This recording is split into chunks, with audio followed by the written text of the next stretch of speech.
We're continuing to work through our 4 steps in a test hypothesis, and we come up with our last one, step 4, which is the conclusion. You've done all the work at this point. The main work for you involves step 1, identifying the test or formulating the test, stating the null and the alternative hypothesis. From that, you're going to run to the computer. That's going to indicate to you where you go in the software to generate the results for the data you've collected.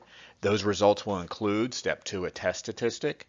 And then probably more importantly to you, step 3 is going to have a p-value. As I mentioned in the evaluating the test statistic video, that p-value may be the one you want. You may have to adjust it a little bit. Typically it's the one you want, and now you have to use it to make a conclusion. And so in this video, I'll talk about 2 different ways of making conclusions. The rejection region approach, where we compare the test statistic to the rejection region. We compare numbers on a number line, but more often than not, we're going to be doing this one, the p-value approach. Compare alpha to the p-value. Remember, when p is low, you can reject that null hypothesis, but either way, you're going to make the correct conclusion, and there's 2 possible conclusions for us. The first one is, at alpha equal 0.05, we reject. If p is low, and I'm going to stick to primarily working with this one because it's what you're going to use, when p is less than alpha, whatever alpha you want to test at. And I'm just assuming that we're using a 0.05. So if your p-value is 0.04 or 0.01 or 0.0000, and sometimes on our printouts we see p-values like 0.0000. And students will ask, is that right? Did I do something wrong? And no, that's fine. The p-value is really 0.00000002, but it gets rounded to 4 decimal places or sometimes 3 decimal places. And it just looks like it's 0. But the bottom line is it's extremely low. We can reject. And then we're going to need to make sure we say what that means. At alpha equal 0.05, the other possibility is, and based upon what we said earlier, you might be thinking accept H naught, but in this case we're going to say fail to reject. And in my notes and when you hear me talk, sometimes I guess when I talk I don't usually say FTR, I say fail to reject, but you might see in the notes FTR, fail to reject the null. And so those are the 2 conclusions. Now a couple comments about these 2 conclusions. First, always state the conclusion in the words of the problem. Always, always, always. And we're going to have some pretty, I want to say straightforward, but I don't know if you'll agree when you first see it. We're going to have some pretty consistent wording that we use when we state these conclusions. We're going to say this part, at alpha equal 0.05, we either reject or we fail to reject. And then based upon what our decision is, what does that mean about the alternative hypothesis? Keep in mind, in step 1, we assume the null is true, but we were really trying to say the alternative is true. That was our goal. We want to show that the alternative is true, and if we make a reject conclusion, we're able to say that now. And the wording you're going to see me use is there's sufficient evidence to indicate that the null can be rejected. There's sufficient evidence to indicate that the alternative is true. And you're going to see the wording that we use is going to do that over and over and over again. There's sufficient evidence to indicate that the alternative is true. In fact, I'm going to write that phrase, there's sufficient evidence to indicate that, over and over and over again. Years ago, I had a student give me a rubber stamp.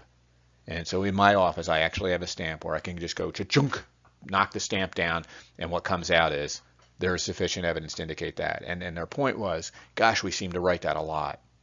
And we do. And it stops at the word that because everything after that is whatever it is you're testing. I think one of the examples we looked at, we had an alternative that said mu is greater than 5. And the words for that would be, at alpha equal 0.05, we reject the null. There is sufficient evidence to indicate that the average parking time of all students exceeds 5 minutes. The average, I shouldn't say the average, the proportion of all college students with a tattoo is less than 25%. Choosing another example, I started in step 1.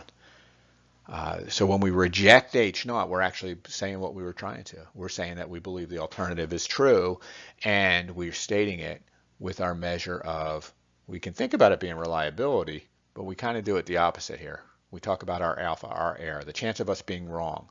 Another way of thinking is we're 95% confident that. The other possibility is that we fail to reject, and if you remember, we had talked about why not accept. I'll talk about that in just a second. But the fail to reject is we can't say the alternative is true. And so in the first one, when we reject, we say there's sufficient evidence to indicate that the alternative is true. And in the fail to reject case, we say there is insufficient evidence. There's not sufficient evidence to say. We're not going to claim the null is true.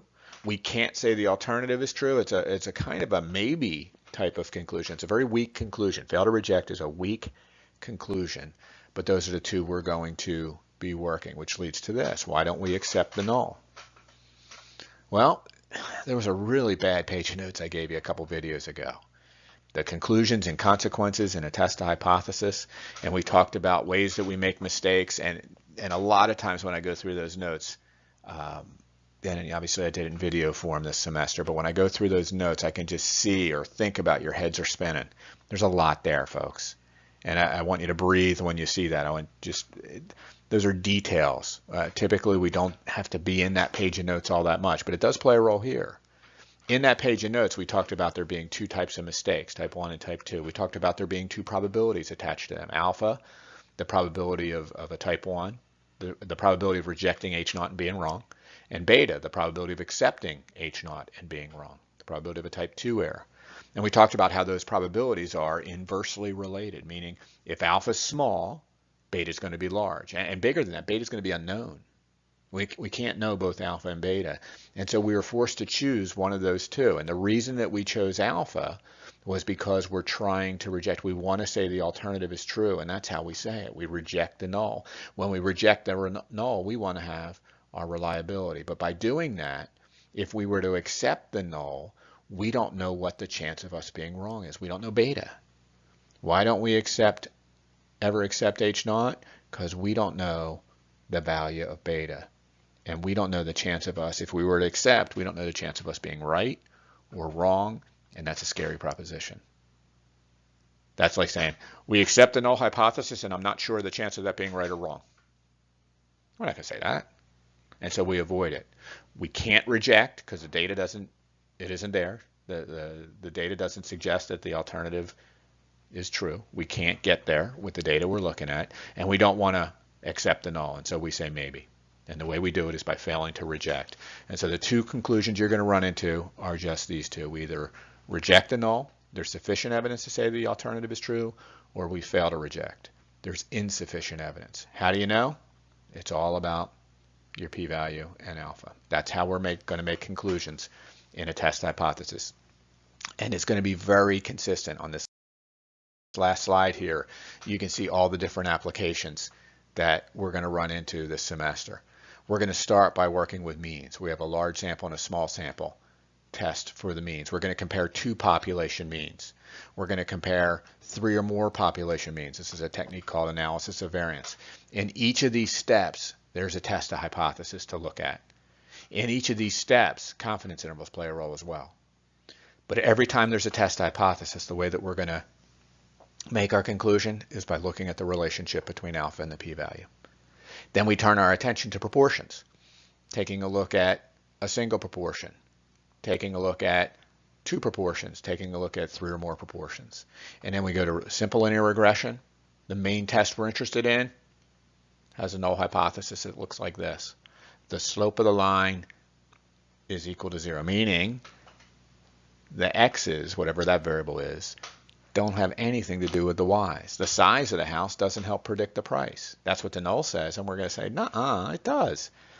As sizes get big, prices should go up.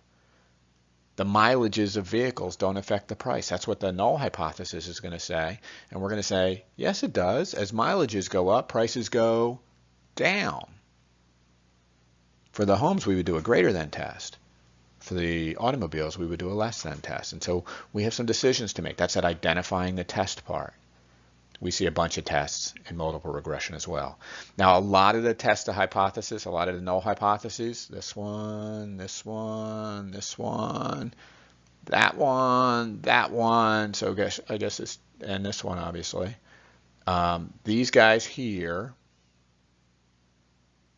and this one all follow the general form of the test statistic that I gave you in these videos. So when I was introducing or reintroducing, I guess reviewing the test hypothesis, we talked about the point estimate minus hypothesized value. All these are going to look like that. However, when we get here, and when we get here, and then when we go beyond and look at other things, The nulls and the alternatives, they look different. They don't look like what I showed you in this video.